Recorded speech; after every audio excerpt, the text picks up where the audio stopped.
જય શ્રી કૃષ્ણ મિત્રો, ક્રિવિસા મોટિવેશન ભક્તિ ચેનલ પર આપ સૌનું સ્વાગત છે।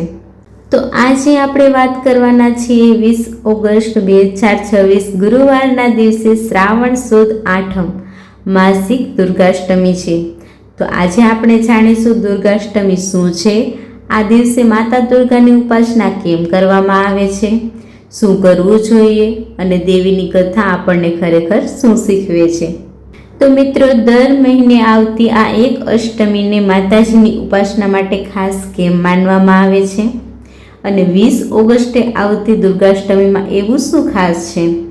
શું માત્ર વ્રત કરવાથી જ માતાજીની કૃપા મળે છે કે પછી આ દિવસ આપણને કંઈક વધારે મોટો સંદેશ આપે છે? તો આ વિડીયો અંત સુધી સાંભળશો, કારણ કે છેલ્લે આપણે એવી વાત કરીશું જે માત્ર દુર્ગાષ્ટમીના દિવસે નહીં પરંતુ આપણા રોજિંદા જીવનમાં પણ કામ આવી શકે છે। તો મિત્રો, સૌથી પહેલાં જાણીએ દુર્ગાષ્ટમી એટલે શું।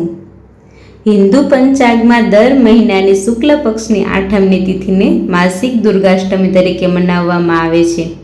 2026માં શ્રાવણ સુદ આઠમ એટલે 20 ઓગસ્ટ ગુરુવારના દિવસે માસિક દુર્ગાષ્ટમી છે। અહીં એક વાત ખાસ સમજવી જરૂરી છે, આ દુર્ગાષ્ટમીને નવરાત્રિની અષ્ટમી સાથે ગુજવવી નહીં। નવરાત્રિ દરમિયાન આવતી મહાઅષ્ટમી અલગ પ્રસંગ છે, જ્યારે અહીં આપણે દર મહિનાની શુક્લ અષ્ટમી માસિક દુર્ગાષ્ટમીની વાત કરી રહ્યા છીએ। આ દિવસે ભક્તો માતા દુર્ગાનું સ્મરણ કરે છે, પૂજા કરે છે અને પોતાની શ્રદ્ધા પ્રમાણે વ્રત કે ઉપાસના કરે છે। તો માતા દુર્ગા શું દર્શાવે છે? દુર્ગા નામ સાથે શક્તિ, રક્ષણ, અધર્મ સામે ધર્મની જીતની ભાવના જોડાયેલી છે। માતા દુર્ગાનું સ્વરૂપ આપણને એક સુંદર વાત સમજાવે છે।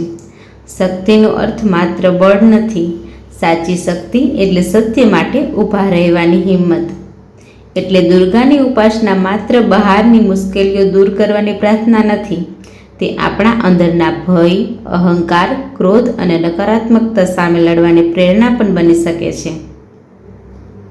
તો હવે આપણે સાંભળશું માતાજીની સૌથી જાણીતી કથા। દેવી મહાત્મ્યમાં મહિષાસુર નામના અસુરની કથા આવે છે। મહિષાસુરે દેવતાઓને પરાજિત કરીને ત્રણેય લોકમાં પોતાનું પ્રભુત્વ સ્થાપિત કર્યું હોવાનું વર્ણન મળે છે। દેવતાઓ જ્યારે તેની સામે પરાજિત થયા ત્યારે દેવતાઓની શક્તિઓના સંયોજનથી એક દિવ્ય સ્ત્રી શક્તિનું પ્રાગટ્ય થયું। આ જ શક્તિને દેવી દુર્ગા તરીકે વર્ણવવામાં આવે છે। દેવી વિવિધ દેવતાઓ પાસે દિવ્ય શસ્ત્રો પ્રાપ્ત કરે છે અને મહિષાસુર સામે યુદ્ધ કરે છે। લાંબા સંઘર્ષ બાદ દેવી દુર્ગા મહિષાસુરનો સંહાર કરે છે। પણ બહેન, આ કથાનો સૌથી મોટો અર્થ માત્ર એટલો નથી માતાજીએ અસુરને મારી નાખ્યો। આ કથા પાછળનો સંદેશ વધારે ઊંડો છે। જ્યારે અહંકાર, અન્યાય અને અધર્મ વધે છે ત્યારે ધર્મ અને શક્તિનું રક્ષણ જરૂરી બને છે, અને એટલે જ દેવી દુર્ગાનું સ્વરૂપ ધર્મની શક્તિનું પ્રતીક માનવામાં આવે છે। તો હવે જાણીએ દુર્ગાષ્ટમીના દિવસે શું કરી શકાય। આ દિવસે સવારે સ્નાન કરીને સ્વચ્છ વસ્ત્રો પહેરી માતાજીની ભક્તિથી શરૂઆત કરી શકાય। માતા દુર્ગાની મૂર્તિ અથવા ચિત્ર આગળ દીવો પ્રગટાવવો, ફૂલ અર્પણ કરવા, કુમકુમ અથવા ચંદન અર્પણ કરવું અને પોતાની શ્રદ્ધા પ્રમાણે માતાજીની આરતી, સ્તુતિ અથવા મંત્ર જાપ કરવો। કેટલાક ભક્તો આ દિવસે વ્રત પણ રાખે છે, પરંતુ અહીં એક વાત ખાસ છે, વ્રત કરવાની રીત વ્યક્તિની પરંપરા અને સ્વાસ્થ્ય પ્રમાણે અલગ હોઈ શકે છે। એટલે કોઈ એક જ રીતને આ જ કરવું ફરજિયાત છે એવું કહેવું યોગ્ય નથી।